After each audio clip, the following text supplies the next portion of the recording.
Hello? O, kamusta na kayo dyan? Eto, kapapaligo ko pa lang kay JJ. Andiyan ka na ba? Oo. Siya nga pala, pagkabalik ko next week, tuloy na yung baraki natin. Kamusta na nga pala yung bunso kapatid ni JJ? Eto, nainip na yata eh. Nagmamadali ng lumabas. O sabihin mo, wag muna, hintayin muna ako. O si JJ, kamusta? Okay naman siya. Eto, balik ko pa rin. Eh di yun, mas maganda pa, alagaan nyo na lang muna yung sarili nyo dyan, ha? Okay? I love you. I love you.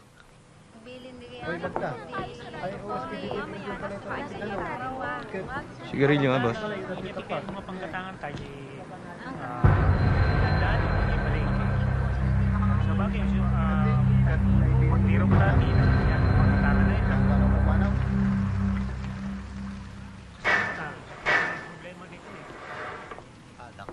Problema pare.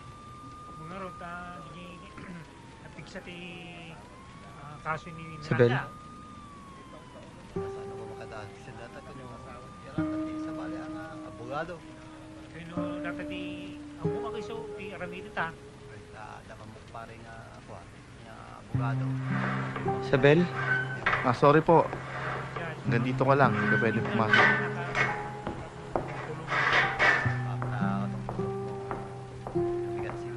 Sikat yung makamunta na, pare.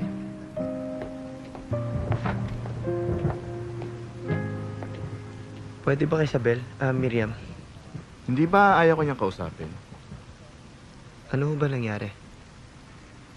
Mabigat ang kaso murder.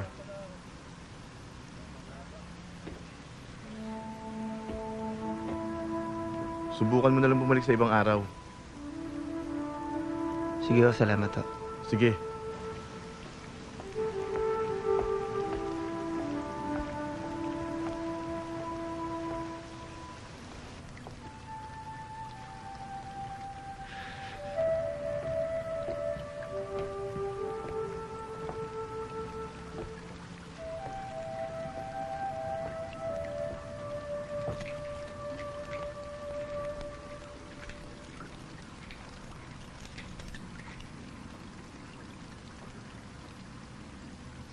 Hindi ka pa rin nagbabago, Jojo.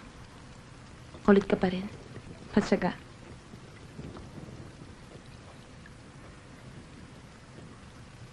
Anong nangyari? Bakit nawala ka? Saan ka nagpunta? Ba't ka nandito? Bakit ka nakapatay? Sinong napatay mo? Dami-dami mong tanong. Upo ka muna.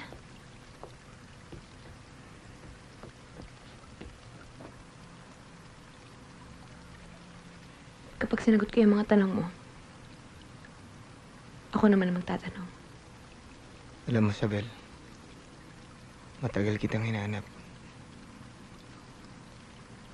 Kung alam mo lang, gabi-gabi mo akong pinapatay. Kung po pwede lang, wag na akong gumising eh.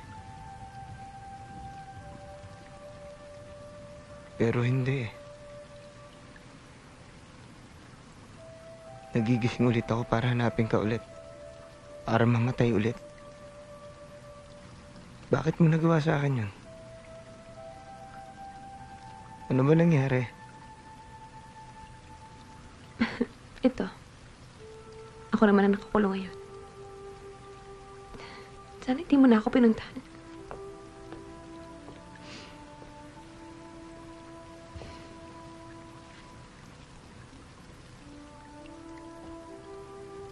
Alam mo, gagawa ko ng paraan para makalabas ka rito.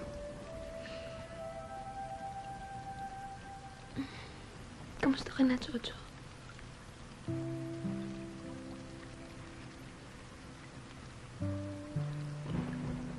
May asawa na ako. Magdadalawa na nga yung anak ko. Akala ko ba ako ang love of your life mo?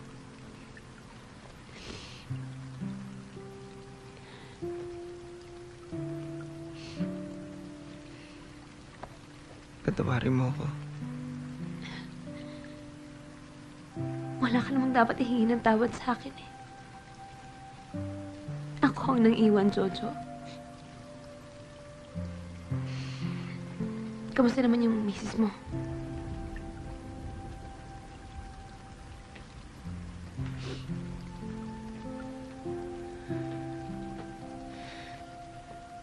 Mabait si Jenny eh. Kilala mo siya. Kung natatanda mo, siya yung writer. Miriam na nga pala ang pangalan ko dito. Alam ko. Nabasa ko.